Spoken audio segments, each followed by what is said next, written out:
Это актуальное интервью в студии Сергей Михедов. Здравствуйте. Нацпроект «Безопасные и качественные дороги» призван сделать улицы и трассы страны комфортными. Основная цель нацпроекта – снизить смертность в результате ДТП в 3,5 раза к 2030 году. В этом году в регионе отремонтируют не менее 500 километров дорог, в том числе 257 километров региональных дорог и дорог города Якутска. Кто следит за качеством строительства? Гость студии Семен Филиппов, заместитель заведующего кафедрой автомобильные дороги и аэродромы автодорожного факультета СВФУ. Семен Эдуардович, здравствуйте. Добрый день. Как осуществляется взаимодействие со строителями дорог? Взаимодействие с подрядными организациями осуществляет в 3 этапа, то есть на 3 уровнях. Это у нас федеральные, региональные и местные. Проводятся ежемесячные совещания ФКУ Упордор-Вилюй, Упордор-Лена, которые являются кураторами национального проекта «Безопасные и качественные автомобильные дороги», Министерством транспорта Республики Саха-Якутия и местной городской администрацией в лице муниципального казенного учреждения «Главстрой». Также проводятся еженедельные совещания с подрядными организациями непосредственно с муниципальным заказчиком, тем же самым «Главстрой». Вот. Ну а как осуществляется контроль за качеством автодорог? Контроль осуществляет непосредственно муниципальный заказчик МКУ «Главстрой», объявляет конкурс на проведение лабораторных испытаний улично-дорожной сети города Якутска. И на протяжении 3 лет у нас контролем занимается Якутский проектно-научно-исследовательский институт строительства совместно с автодорожным факультетом Северо-Восточного федерального университета. На протяжении 3 лет, я уже повторюсь, проводит контроль. Проверяем качество асфальтобетонной смеси, качество уплотненного асфальтобетонного покрытия, качество основания, качество материалов строительных, применяемых на дорогах города Якутска. Какие параметры дорожного полотна отслеживаются и как работает лаборатория СВФУ? В основном отслеживаются у нас геометрические параметры, уже после постройки автомобильной дороги. Нормативные требования строительных материалов, которые применяются, как раз таки это у нас щебень, песок, отсев, дорожный битум, применяемый при приготовлении асфальтобетонной смеси, уплотнение асфальтобетонного покрытия. Следующий. То есть, смотрите, проверяете отдельно каждый материал или всю смесь целиком? Да, совместно с Якутнеисом мы проверяем по отдельности каждый материал, и потом уже в совокупности материал, который получается. Который получается, да? Смесь асфальтобетона. И даете, получается, какую-то оценку? Разумеется, обязательно. То есть даем заключение заказчику, заказчик уже реагирует на эти заключения. Какие рекомендации вы выдаете предприятиям при выявлении нарушений? В какие сроки предприятия должны их устранить? Рекомендации, сказать не рекомендации, даже заключение мы выдаем. Заключение выдаем заказчику по качеству уплотнения, то есть по соответствию нормативным требованиям строительных материалов. После чего у нас заказчик реагирует должным путем, либо выписывает предписание на устранение как раз таки этих недостатков, недочетов. Что касаемо покрытия, то заказчик выписывает предписание, если у нас покрытие не удовлетворяет нормативным требованиям, выписывает предписание на устранение. То есть у нас по покрытию это у нас срезка неудовлетворительного качества асфальтобетонного покрытия и дальнейшая новая укладка его. Таких улиц у нас было достаточно много 2019 года, то есть работа ведется и контроль тоже постоянный. Но если говорить в среднем, может быть, в какие сроки должны устранить все нарушения? Сроки, считаю, оговариваются по календарному графику, который ведется, у каждого свой срок.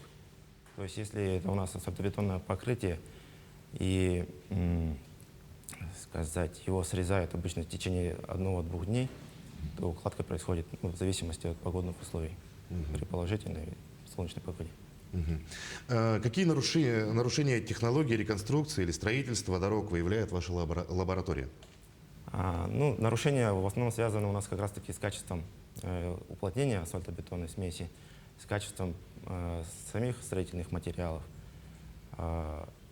Опять же, повторюсь, как раз-таки уплотнение, если у нас не удовлетворяет, у нас коэффициент уплотнения асфальтобетонной смеси, то мы выдаем заключение на то, что они должны его устранить, то есть путем срезки и новой укладки. Какой срок должно выдерживать уже отремонтированное или построенное дорожное полотно? Ну, по федеральному закону, то есть у нас гарантийный срок дорожного покрытия составляет от 5 до 7 лет. На основании до 8 лет. Ну, это все зависит от интенсивности движения, заданного интенсивности движения.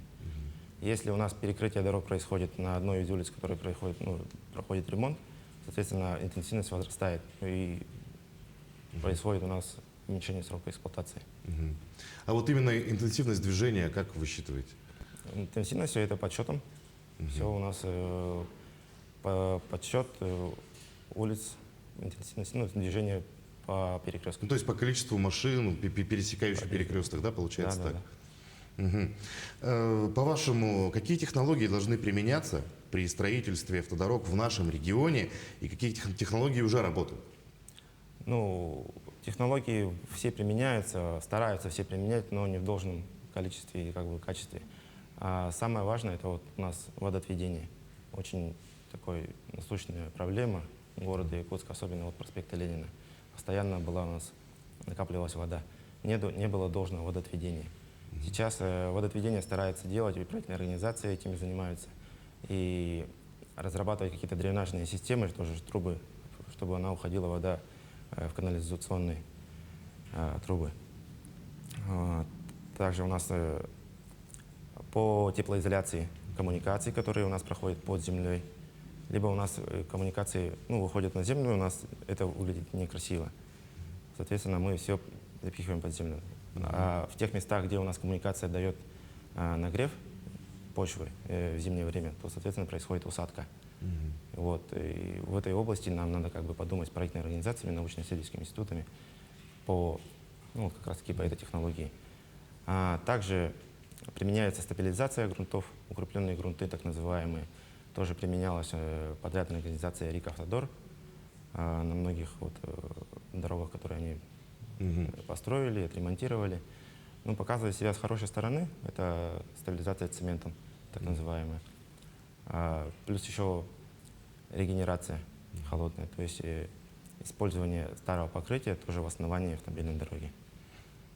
Ну и вот немножко оговорюсь, по проспекту Ленина у нас будет мониторинговые работы проводиться после строительства. Ну, то есть во время строительства и после строительства мы будем проводить анализ укладываемого пеноплекса, теплоизоляционного слоя. Они там его применяют на некоторых участках, там, где оводненные.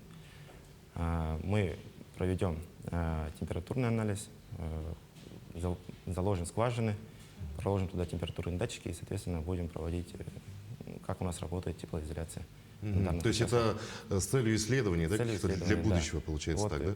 Да, и мы пытались, проводим, по крайней мере, мониторинг существующих построенных автомобильных дорог, которые у нас по национальной программе проходили. Но так как в каждый год вводится очень большое количество километров, то ручным способом это очень сложно, поэтому нам нужно автоматизировать этот процесс. Нужна лаборатория, которая будет автоматизированно производить этот мониторинг. Но если сравнить в целом, да, по России, по Якутии, какой в Якутии может быть класс дорог, да, и чем у нас дороги отличаются от дорог в целом по России? Так они не отличаются по классу, они применяются везде, и там, и тут у нас. Но у нас просто климат такой, низкоконтинентальный, и плюс у нас вечная мерзлота. Немножко нам надо свою технологию разработать все-таки при строительстве и при укладке как раз таки коммуникаций.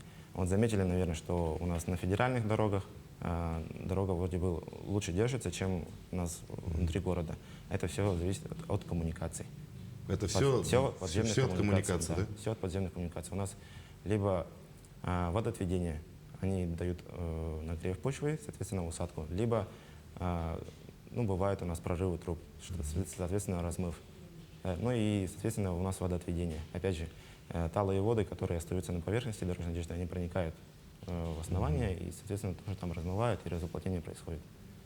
Но у нас пока готовых решений, насколько я понял, нет для того, чтобы установить грамотное водоотведение. Может быть, есть какие-то уже идеи, задумки на будущее?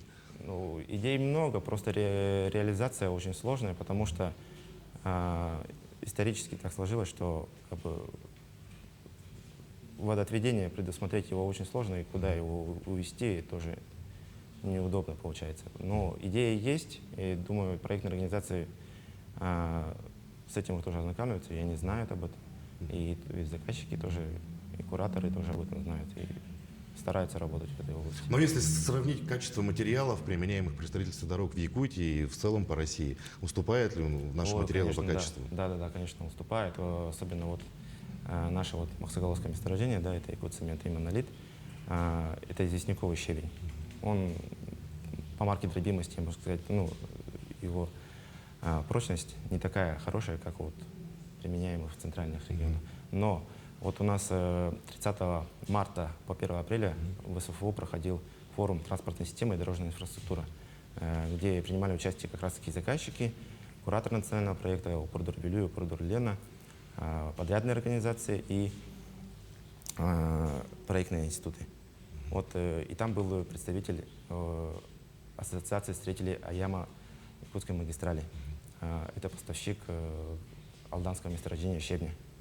Вот, он выступил с предложением испытать его щебень и предложить его использование здесь, в городе.